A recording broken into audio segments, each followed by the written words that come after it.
संथाली भाषा को भारत की संविधान की 8वीं अनुसूची में जोड़ा गया है। आज संथाली भाषा में लोकसभा में, राज्यसभा में भाषण दे सकते हैं। आज बीपीएससी में क्या कहते हैं, लोक सेवा आयोग में, कमीशन में, यूपीएससी की परीक्षा में संथाली से भी लिख सकते हैं। अगर ये सुविधा किसी ने दिया है, ये हक और अधिकार किसी ने दिया है, एनडीए गवर्नमेंट ने दिया है, बीजेपी की सरकार ने दिया है, अटल बिहारी वाजपेयी जी की सरकार ने दिया। और इसलिए मैं आज आप सब लोगों से यही कहने के लिए आया, जो सम्मान, जो मान दिया आज देश के प्रधानमंत्री नरेंद्र मोदी जी है। देश के प्रधानमंत्री नरेंद्र मोदी जी ने क्या किया, आज इस देश के सर्वोच्च पद पर देश के जो राष्ट्रपति हैं श्रीमती द्रौपदी मुर्मू को बनाया, जो उड़ीसा की है। आबोरेन संथाल गोगो कान गया नोडे झारखंड रे गवर्नर तहे केना, ये तो भारत दिसोम रे राष्ट्रपति। और इना साव सावते आने उड़ीसा रो मुख्यमंत्री, संथाल मुख्यमंत्री, छत्तीसगढ़ रो आदिवासी मुख्यमंत्री, मसे बुझाओ तबोन पे कांग्रेस में नोना सरकार को बनावा तीरे नोना आदिवासी मान और सम्मान को एमकाओ बोना अदो होना ती नेताओ बोना हुदीस तबोन पे जहां हजू कन 15 नवंबर भगवान बिरसा मुंडा जन्मदिन और झारखंड रे स्थापना दिवस नवा नेता में भारतीय जनता पार्टी होते थे कि मना हुई करना। और जी तो नवा दिसोम रे जहाँ प्रधानमंत्री नरेंद्र मोदी में 15 नवंबर गोटा भारत दिसोम रेगी आदिवासी जनजाति गौरव दिवस मना करना, जिता में आबो और जहाँ महापुरुष मिना को उनको हो में को होनाती मिता बोलना होती बोल के कोई कमी करा बोल अब बखड़ा दे तो कोई को होती से अदो उन्नति में ना भाई। हम सब लोग ये विचार करो, हम सब समझे कौन हम लोगों का मान सम्मान देता है। आज अगर इस राज्य के अंदर में जो विकास का भी काम देख रहे हैं, मैं लोगों से कहता हूँ हमारे जैसे कोई उम्रदार होंगे जिसका बाल उल पक गया होगा, याद करिए हम सब लोग कहे गांव घर से कैसे आते जाते थे, पैदल जाना पड़ता था। कोई बीमार हो जाए तो कितना कई किलोमीटर मरीजों को टांग करके खाट में ले जाना पड़ता था। आज भी कई जगह ऐसा है। लेकिन आप जरा याद करिए, मेला देखने हम लोग जाते थे 200 दूर पैदल जाना पड़ता था। अब याद करिए हाट बाजार हम लोग जाते थे, कोसों दूर पैदल जाना पड़ता था। किसी भी सरकार ने कोई चिंता नहीं किया था। जब देश में बीजेपी की सरकार बनी, झारखंड में बीजेपी की सरकार बनी, तो गांवों तक सड़क भी पहुंच गया और नदी नाला में पुल पुलिया भी बन गया।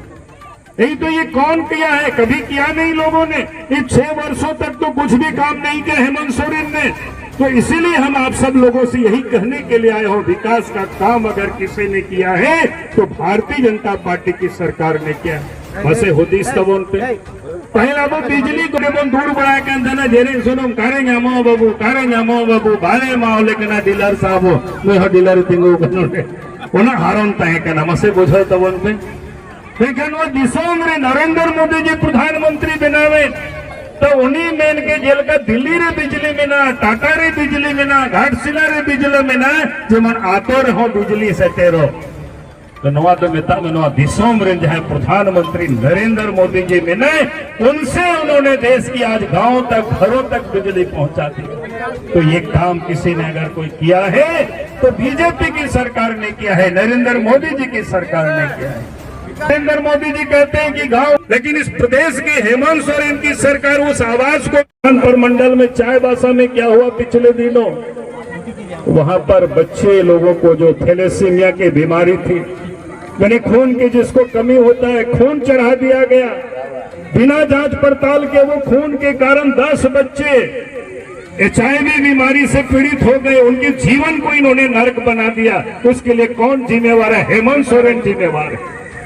2020 में भारत सरकार की एक टीम आई थी और उस समय जांच करके 2021 में राज्य सरकार को लोगों ने बता दिया था कि चाईबासा में जो ब्लड बैंक है ये गड़बड़ है, इसको आप सुधारिए। लेकिन उन्होंने 4 वर्षों तक सोए रहे, उसको इन्होंने सुधारा नहीं और उसका अंजाम ये हुआ कि अब तो 10 बच्चों के ऊपर जांच हुआ तो HIV आ गया। HIV बहुत सारे लोग नहीं समझते होंगे, लेकिन सबसे खतरनाक बीमारी है जिसको एड्स बोलते हैं। अब उस बच्चों के भविष्य को इन्होंने बर्बाद किया है। और इस झारखंड प्रदेश में 5000 बच्चे थैलेसियम की बीमारी से पीड़ित है। पता नहीं झारखंड में कितनी बच्चों को ऐसी ब्लड चढ़ाया गया। रांची में भी HIV बीमारी के व्यक्ति मिल गए, आपका कोडरमा में भी मिल गए। अगर जांच होगा तो पता नहीं कितनी लोगों का भविष्य को हेमंत सोरेन जी बर्बाद कर रहे अपने सुख सुविधा के लिए। इनका काम क्या था? अस्पतालों को ठीक करना, डॉक्टरों को ठीक करना, ब्लड बैंक को ठीक करना, लेकिन इनको इसका कोई मतलब नहीं है। ये तो सिर्फ कमाने में लगे हुए, लूटने में लगे हुए, अपने तिजोरी भरने में लगे हुए, फिर ये वोट मांगने के लिए आ रहे हैं। किस मुंह से लोगों से वोट मांगेंगे? इसलिए मैं आज आप सब लोगों से यही मैं कहने के लिए आया हूँ, जो देश के प्रधानमंत्री गरीबों की चिंता करते, किसानों की चिंता करते और ये सब लूटने में लगे हुए, यही मैं कहने के लिए आया हूँ, यही बताने के लिए, यही निवेदन, यही अपील करने के लिए मैं आया हूँ। आज इस प्रदेश में क्या है? इन्होंने कहा था कि गरीबों को हम क्या कहते हैं, नौजवानों को नौकरी देंगे, नौकरी नहीं तो भत्ता देंगे। कितना को भत्ता मिला बताओ? कितने लोगों को नौकरी मिला? 6 वर्षों में नौकरी मिला नहीं, नौकरी वही मिला, नौकरी भी खरीदना पड़ा झारखंड में। जिनके पास पैसा है उनको मिला, और जिनके पास पैसा नहीं बेचारे वो तो आज भी ऐसे ही भटक रहे। हर परीक्षा में धांधली हुई, हर परीक्षा में गड़बड़ी हुई। इन्होंने कहा था कि स्थानीय और नियोजन नीति बनाएंगे, लेकिन यहाँ के बेकार बेरोजगार नौजवानों के लिए कोई नीति इन्होंने नहीं बनाया। अगर नीति बनाया इन्होंने दलालों के लिए नीति बनाया, लुटेरों के लिए नीति बनाया, माफियाओं के लिए नीति बनाया, ताकि उनको अधिक से अधिक बालू घाट मिल सके, ताकि उनको अधिक से अधिक दारू दुकान मिल सके। और इसीलिए हम आप सब लोगों से यही कहने के लिए आया हूँ, ताकि अधिक से अधिक उनको ठेका मिल सके। यही धंधा ये लोगों ने किया है, पूरे 5 साल से 6 साल से यही कर रहे हैं। और इसीलिए मैं आज आप सब लोगों से यही कहने के लिए आया हूँ, हमें इसको बताना पड़ेगा कि किस प्रकार से झारखंड के नौजवानों का, बच्चों का, आज इस प्रदेश में बच्चों को कई महीनों से छात्रवृत्ति नहीं मिल रहा है। ये कहते हैं मैया योजना, आज तो लाखों महिलाएं जिनको आज भी नहीं मिल रहा है, जिसको पहले दिया बहुत लोगों को छांट दिया।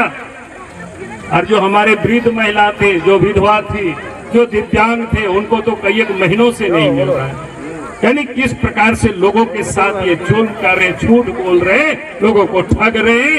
इससे हमें सावधान होना होगा, क्योंकि ऐसे ही ठगते चले जाएंगे अगर हम सब लोग सतर्क नहीं रहेंगे। हम सब लोग नहीं एक बार इनको ठोकर नहीं देंगे तो हम सब लोगों को ऐसे ही ठगते रहेंगे। यही मैं आज आप सब लोगों से कहने के लिए मैं आया हूँ, क्योंकि इससे इस राज्य का विकास नहीं हो सकता है। और आप सब लोगों से मैं यही कहूंगा, इस चुनाव में वो आएंगे, लंबे लंबे बातें बोलते, आदिवासियों के बारे में कहते हैं कि बाकी लोगों के बीजेपी के बारे में कि बीजेपी की सरकार आएगी तो जमीन छीन लेंगे।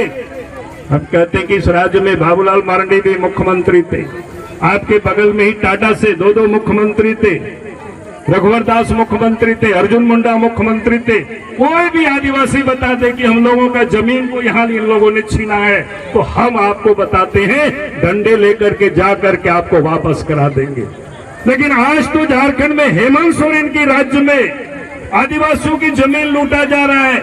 अपनी जमीन हक के लिए लोग लड़ाई लड़ रहे हैं तो डंडे चलाते हैं, गोलियां चलाते हैं। आप सब रांची में देख लीजिए, रिम्स 2 के नाम पर गरीबों के, आदिवासियों की जमीन, खेती की जमीन को जबरदस्ती जोत रहे हैं। और इसलिए मैं आज आप सब लोगों से यही कह रहा हूं कि भाई ये लोगों से झूठ बोलते और अपने सब कुछ लुटा रहे हैं, लोगों से माफियाओं को पाल रखे हैं।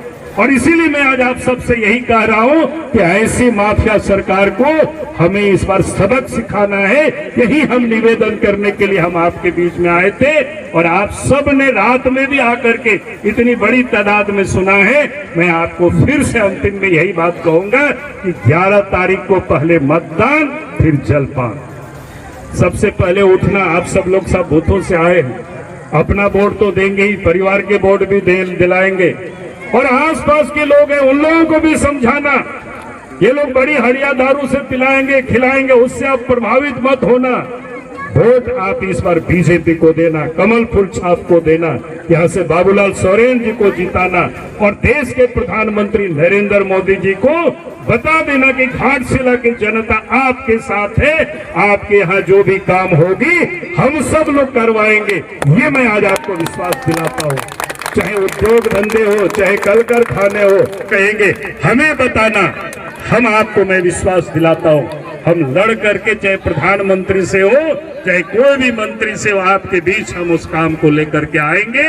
आपका साथ, आपका सहयोग। और 11 तारीख को एक ईवीएम मशीन के 1 नंबर पर कमल निशान है, उसी कमल निशान पर वोट देकर में डालें और यहाँ से बाबूलाल सोरेन जी को जिताइए। बाबूलाल मारंडी यही कहने के लिए आए थे। इन्हीं शब्दों के साथ मैं अपनी बात को समाप्त करता हूँ। बहुत बहुत धन्यवाद। जय हिंद, जय झारखंड, जय।